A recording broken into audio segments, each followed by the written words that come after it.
Hi guys, Mohanlal, Jaya Prada, Vineeth എന്നിവർ പ്രധാന കഥാപാത്രമായി എത്തിയ 2000-ൽ ഇറങ്ങിയ ദേവദൂതൻ 4K ഡോൾബി അറ്റ്മോസിൽ റീമാസ്റ്റർ ചെയ്തിട്ട് റിലീസ് ചെയ്തിട്ടുണ്ട്. അപ്പൊ അതിനെ കുറിച്ചുള്ള അഭിപ്രായം പറയാനാണ് ഇന്ന് ഞാൻ വന്നിട്ടുള്ളത്. ഈ അഭിപ്രായം പറയുന്നതിന് മുന്നേ കുറച്ച് ബുദ്ധിമുട്ടുണ്ട് ഈ വീഡിയോ എടുക്കുന്നതില്.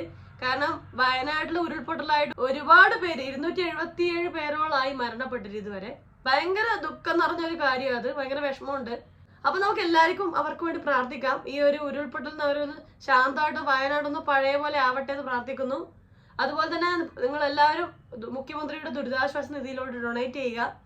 ആ ദുരിതാശ്വാസ നിധി ഈ ദുരിതം അനുഭവിച്ച് വയനാട്ടിലെ ജനങ്ങൾക്ക് തന്നെ എത്തിച്ചേരണേന്ന് ഞാൻ ദൈവത്തോട് പ്രാർത്ഥിക്കുന്നുണ്ട്. ഇതിന്റെ തൊട്ട് മുന്നേ ഞാൻ ഒരു പോസ്റ്റ് ഇട്ടിട്ടുണ്ടായിരുന്നു. എന്തുകൊണ്ട് വയനാട്ടിൽ ഉരുൾപൊട്ടൽ സംഭവിക്കുന്നു കാര്യങ്ങളെ പറ്റി ഡൊണാൾഡ് സെബാസ്റ്റ്യൻ പറയുന്ന ഒരു വീഡിയോ ഇട്ടിട്ടുണ്ടായിരുന്നു. അത് നിങ്ങൾ കണ്ടു നോക്കേണ്ടതാണ്. മാധവ് ഗാഡിൽ 2010-ൽ ഇറങ്ങിയ പരിസ്ഥിതി സംരക്ഷണ മേഖലയെ കുറിച്ചുള്ള ഒരു റിപ്പോർട്ടുണ്ട്. അപ്പൊ അതിൽ ക്ലിയർ ആയിട്ട് പറഞ്ഞിട്ടുണ്ട്, നമ്മൾ ഈ വെസ്റ്റേൺ ഗേട്സ്, അതായത് പശ്ചിമഘട്ടം, അതായത് 5 സംസ്ഥാനങ്ങളെ ആയിട്ട് വ്യാപിച്ചു കിടക്കുന്ന ഈ മലനിരകള് സംരക്ഷിക്കപ്പെടണം. അല്ലെങ്കിൽ അത് ആ സ്ഥലത്തെ ബാധിക്കുന്നു. എക്കോ സെൻസിറ്റീവ് സോണുകളിൽ തീർച്ചയായിട്ടും ഇത് ബാധിക്കപ്പെടുന്നു. അത് വലിയ പ്രകൃതി ദുരന്തങ്ങളിലോട്ട് എത്തുന്നു വളരെ ക്ലിയർ ആയി മെൻഷൻ ചെയ്തിട്ടുണ്ട്. അതായത് മൈനിങ്ങോ കാര്യങ്ങളോ ഒന്നും ചെയ്ത് മലനിരകളെ നശിപ്പിക്കാൻ പാടില്ല എന്ന് വളരെ ക്ലിയർ ആയി മെൻഷൻ ചെയ്തിട്ടുണ്ട്. ഇപ്പൊ ഈ ദുരന്തം നടന്ന വയനാട്ടിലെ മുണ്ടക്കൈ, ചൂരൽമല ഏരിയാസ് ഒക്കെ എക്കോ സെൻസിറ്റീവ് സ്പോട്ടുകളായി മുന്നേ രേഖപ്പെടുത്തിയ സ്ഥലങ്ങൾ. അതായത് ഈ ഭാഗങ്ങള് ഭയങ്കര ഹോട്ട് സ്പോട്ടുള്ള സ്ഥലങ്ങൾ. അതായത് എന്ത് നമ്മൾ പ്രകൃതിയെ നശിപ്പിക്കാൻ ശ്രമിച്ചാലും ഈ ഭാഗങ്ങളൊക്കെ എഫക്ട് ചെയ്ത് മുന്നേ റിപ്പോർട്ടിൽ വന്നിട്ടുള്ള കാര്യങ്ങളാണ്. സോ അത് നമ്മൾ സംരക്ഷിക്കാത്തത് കൊണ്ടാണ് ഇപ്പൊ ഈ ഒരു ദുരന്തം സംഭവിച്ചത്. ഈവൻ 2018-ൽ നടന്ന വെള്ളപ്പൊക്കം പോലും ഇതിന്റെയൊക്കെ ഒരു ഭാഗമായിട്ടാണെന്ന് പറഞ്ഞത്. പശ്ചിമഘട്ടം സംരക്ഷിച്ചില്ലെങ്കിൽ പ്രകൃതി ദുരന്തങ്ങൾ ഇഷ്ടം പോലെ നമ്മൾ കാണേണ്ടി വരും. അപ്പൊ നമ്മൾ തീർച്ചയായിട്ടും അത് സംരക്ഷിക്കുക. അതിനു വേണ്ടി നമ്മളും കൂടി മുന്നിട്ടിറങ്ങുക. അത് നശിപ്പിക്കാൻ നമ്മൾ കൂട്ടുനിൽക്കരുത്. നിങ്ങൾക്ക് ഇതിനെപ്പറ്റി കൂടുതൽ അറിയണമെങ്കിൽ ഞാൻ തൊട്ട് താഴെ ഒരു വീഡിയോ ഷെയർ ചെയ്തിട്ടുണ്ട്, അത് കണ്ടു നോക്കുക. അപ്പൊ നമുക്ക് ദേവദൂതന്റെ റിലീസിനെ കുറിച്ച് അഭിപ്രായം പറയാം. പണ്ട് ചെറുപ്പത്തിൽ ഞാൻ സ്കൂളിൽ പഠിക്കുന്ന സമയത്താണ് ഈ സിനിമ തിയേറ്ററിൽ ഇറങ്ങുന്നത്, 2000-ൽ. അപ്പൊ ഞാൻ തിയേറ്ററിൽ പോയി കണ്ടപ്പോൾ എനിക്ക് സിനിമേനെ കൂടുതലായിട്ട് എന്റെ ബാക്കി മനസ്സിൽ നിലനിന്നതിന്റെ ഹൊറർ എഫക്റ്റുകളാണ്. കാരണം ഈ നിഖിൽ മഹേശ്വർ എന്നുള്ള ക്യാരക്ടർ ഒരു ആത്മാവാണെന്നും അതൊരു എനർജി ആണെന്നും ഉള്ളൊരു ബോധം ഉണ്ടായിരുന്നില്ല. അപ്പൊ എനിക്ക് തോന്നിയത് എന്തോ പ്രേതം വരുന്നു, പ്രേതപ്പടമായിട്ടാണ് ഫീൽ ചെയ്തത്. പിന്നെ അതിൽ നിലനിന്നിരുന്ന സിനിമ തുടക്കം മുതൽ അവസാനം വരെ നിലനിന്നിരുന്ന ആ അലീന നിഖിൽ മഹേശ്വർ ആയിട്ടുള്ള ആ പ്രണയം, അത് നല്ല തീവ്രമായിട്ട് തന്നെയാണ് കാണിച്ചത്. ആ പ്രണയത്തിന് വേണ്ടി അലീന വെയിറ്റ് ചെയ്യുന്നതും ജീവൻ ഇല്ലാതായി പോയി എന്നുള്ള വിവരം കാമുകിയെ അറിയിച്ച് രക്ഷപ്പെടുത്താൻ, പുള്ളിക്കാരി ആ കാത്തിരിപ്പിൽ നിന്ന് രക്ഷപ്പെടുത്താൻ ആഗ്രഹിക്കുന്ന വെമ്പുന്ന ഒരു ആത്മാവിനെയൊക്കെ കാണിക്കുന്ന സംഭവം. ആ ഒരു പ്രണയം ഭയങ്കര ശക്തമായിട്ട് സിനിമയിൽ അന്നും ഉണ്ടായിരുന്നു, ഇന്നും ഉണ്ടായിരുന്നു. ഈ 2 സംഗതികൾ, അതായത് ഈ പ്രണയം ഹൊറർ മാത്രമേ എന്റെ മനസ്സിൽ ഉണ്ടായിരുന്നല്ലോ. എനിക്കൊന്ന് ആ കാലഘട്ടത്തിൽ എല്ലാവരും കുട്ടികളുടെ മനസ്സിലുണ്ടാവും ഒരു ഹൊറർ ഫീലിംഗ്. കാരണം ഭയങ്കര ഹോണ്ടിങ് ആയ ഒരു ഫീലിംഗ് സിനിമയിലുണ്ട്. എസ്പെഷ്യലി മുരളി മോഹൻലാലും ആ പൈൻ മരങ്ങളുടെ ഇടയിലൂടെയുള്ള സീനുകളും, അതുപോലെ തന്നെ നിഖിൽ മഹേശ്വർ തനിക്ക് സംഭവിച്ച കാര്യം അലീനെ അറിയിക്കാൻ വേണ്ടിയിട്ട് വിശാൽ ചെയ്യുന്ന നാടകത്തിലൂടെ അറിയിക്കാൻ വേണ്ടിയിട്ട് നടത്തുന്ന ഒരു വെപ്രാളം, അതിനു വേണ്ടി കൊടുക്കുന്ന സിഗ്നലും കാര്യങ്ങളും, ഒരുപാട് സംഭവങ്ങളുണ്ടല്ലോ. ആ ഒരു മിസ്റ്ററി എഫക്ട് വളരെ നന്നായിട്ട് നമ്മളുള്ള എത്തിക്കാൻ സാധിച്ച ഒരു സിനിമയത്. വളരെ അണ്ടർ റേറ്റഡ് ആയി പോയി ഈ സിനിമ ആ സമയത്ത് പറയണം. ഒട്ടും ആൾക്കാർ അത്ര സ്വീകരിച്ചിട്ടില്ല ഇതിനൊരു ഹൊറർ പടം നിലയിൽ തള്ളിക്കളഞ്ഞു. പക്ഷെ ഇതിൽ ഒരുപാട് ഡയമെൻഷൻസ് ഉണ്ട്. ബോക്സ് ഓഫീസിൽ അത്രയൊന്നും സ്വീകരിക്കപ്പെട്ടില്ല പണ്ട്. പക്ഷെ ഇതെല്ലാം തികഞ്ഞൊരു പടം. നമ്മൾ ഇപ്പൊ ഇത് റീവാച്ച് ചെയ്യുമ്പോൾ നമുക്ക് മനസ്സിലാവും ഭയങ്കര റൊമാൻറ്റിക് ആണ്, ഭയങ്കര മിസ്റ്ററി, ഒരു ത്രില്ലർ എലമെന്റ് ഉള്ള പടമാണ്.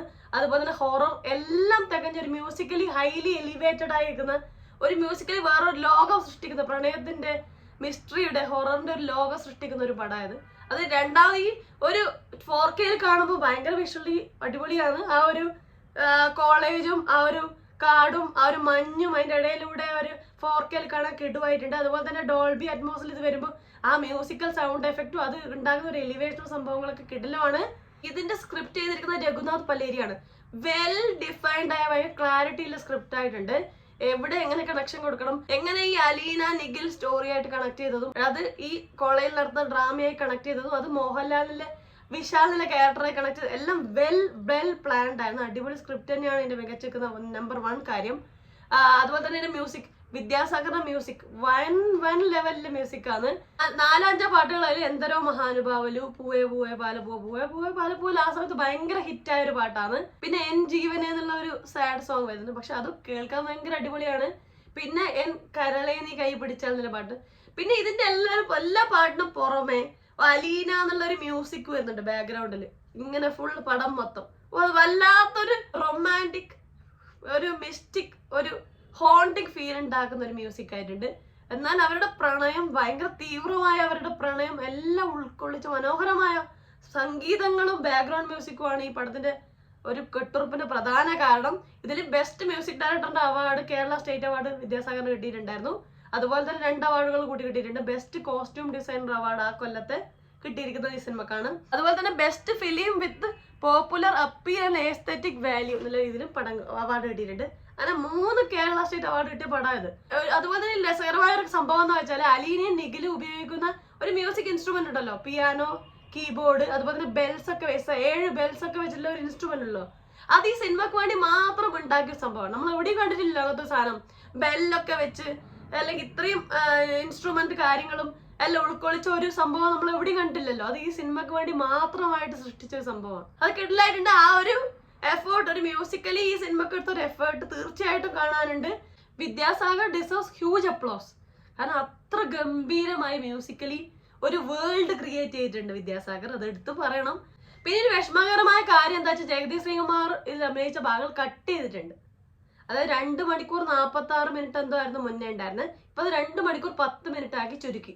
എനിക്ക് തോന്നുന്നു പടത്തിന്റെ സീരിയസ്നെസ് ഒട്ടും കുറയാൻ പാടില്ല, കോമഡി ഒക്കെ വന്ന് കുറയാൻ പാടില്ല വെച്ചിട്ടാവാം, അറിയില്ല. പക്ഷെ എങ്കിലും അത് ഇത്രയും ടാലന്റ് ആയ ഒരു നടന്റെ, നമ്മളെ പ്രിയപ്പെട്ട നടന്റെ സീൻ മാറ്റിയാൽ ചെറിയൊരു ബുദ്ധിമുട്ടുണ്ടെങ്കിൽ പോലും നന്നായിട്ടുണ്ട്. ഡയറക്ടറാണ് തോന്നുന്നത് ഇത് കട്ട് ചെയ്തത്, അത് നന്നായിട്ട് തന്നെ വന്നത്. തീർച്ചയായിട്ടും ഇപ്പൊ ഇത് റിലീസിന് വരുമ്പോ മുന്നേ കാണാത്തവർ, മുമ്പ് റിലീസ് ചെയ്ത് കാണാത്തവർക്കും മുന്നേ കണ്ടവർക്കും ഇനി ഈ ജനറേഷനിലവർക്ക് കാണാനുള്ള ഒരു വലിയൊരു അവസരമാണ് സിനിമ കൊടുക്കുന്നത്. മുമ്പേ ഈ പടത്തിന് കിട്ടാത്ത വാല്യൂ മൊത്തം ഇപ്പം തീർച്ചയായിട്ടും പ്രേക്ഷകർക്ക് കൊടുക്കും തന്നെയാണ് എനിക്ക് തോന്നുന്നത്. കാരണം ഇത് റീമാസ്റ്റർ ചെയ്തപ്പോൾ വളരെ അടിപൊളിയായിട്ടുണ്ട്. അപ്പൊ മാക്സിമം ആൾക്കാർ പോയി കാണുക, നിങ്ങളുടെ അഭിപ്രായങ്ങൾ പറയാ.